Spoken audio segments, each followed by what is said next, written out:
जालन्यात मुलीच्या छेडछाडीला विरोध केल्याने वडिलांना मारहाण केल्याची धक्कादायक घटना घडली आहे। जालना शहरातील यमुना रेसिडेन्सी भागात ही घटना घडली असून चंदनजीरा पोलिसांनी मुलीच्या वडिलांना मारहाण करणाऱ्या दोघांना अटक केली आहे। मुलीची छेड का काढतो असे जाब विचारल्याने दोन टळखोरांनी मुलीच्या वडिलांना लाठ्या काट्याने बेदम मारहाण केली आहे। या मारहाणीचा व्हिडिओ आता समाज माध्यमावर मोठ्या प्रमाणात व्हायरल झाला आहे।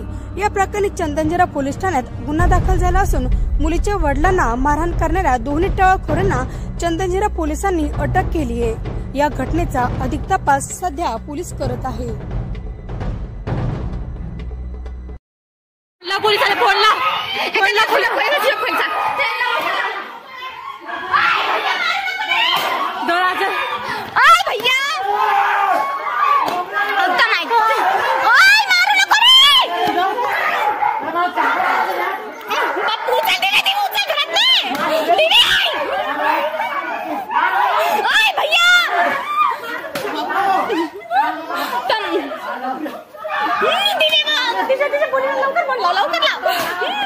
दिवे